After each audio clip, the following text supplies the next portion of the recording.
Hello everyone. Next question हम solve करेंगे practice set 1.3 में से 5th नंबर का क्वेश्चन, जिसमें 2 इक्वेशंस हमें दिए हुए हैं।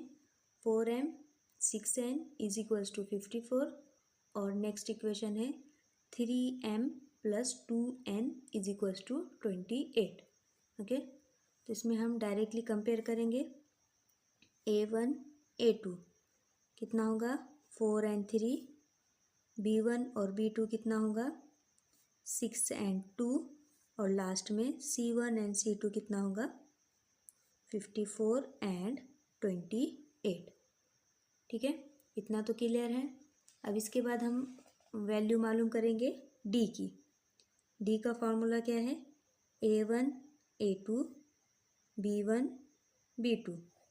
इसको सॉल्व करेंगे, वैल्यू को पुट डाउन करेंगे डिटर्मिनेंट्स में, तो कितना आएगा 4 and 3 and 6 and 2। इतना तो हो गया। अब इसमें क्रॉस मल्टीप्लाई कर लेंगे 4 को 2 से और -6 -3 मल्टीप्लाई करने के बाद कितना आंसर आएगा 4 2 ज़ा 8 -6 3 ज़ा 18 और माइनस करेंगे तो कितना होगा -10। इसका क्या होगा आंसर आएगा। ये क्या हो गया d की वैल्यू हमें फाइंड आउट होगी। नेक्स्ट है, हर क्वेश्चन में हम नेक्स्ट इसके बाद क्या करते हैं dx की वैल्यू फाइंड आउट करते हैं, लेकिन अब हमें यहाँ पे क्या करना होगा dm की वैल्यू फाइंड आउट करना होगा। ओके, x की जगह यहाँ पर क्या दिया वाला है dm, m और n हमें मालूम करना है। तो dm का फॉर्मूला क्या होगा c1 c2 b1 b2।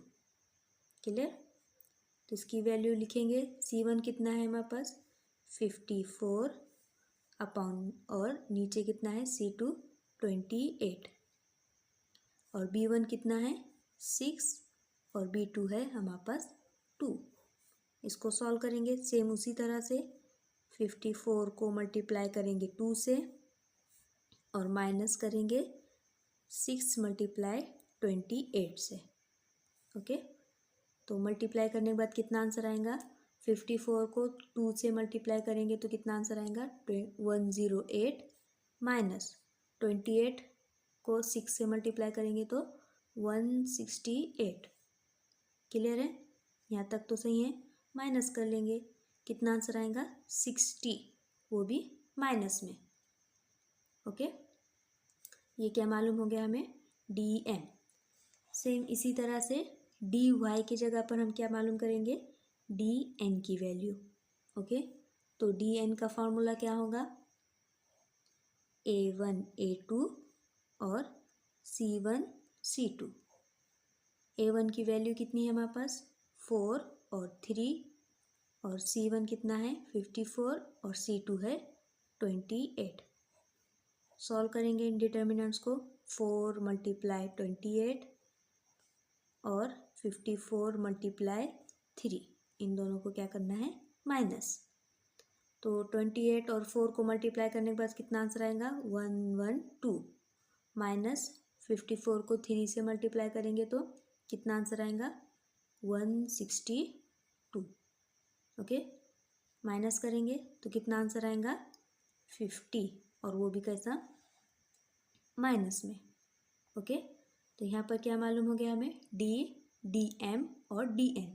इसके बाद की नेक्स्ट स्टेप होगी m और n मालूम करना। m मालूम करने के लिए फॉर्मूला क्या होगा m is equals to dm divide में d।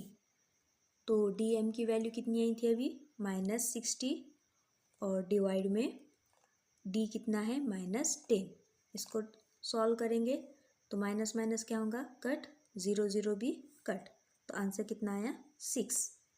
m की वैल्यू आ गई हमारे पास 6 और n की वैल्यू कितनी आएंगी dn अपॉन में d is equals to dn कितना है -50 अपॉन में -10, 0 0 कट, माइनस माइनस भी कट, तो कितना आंसर आया 5।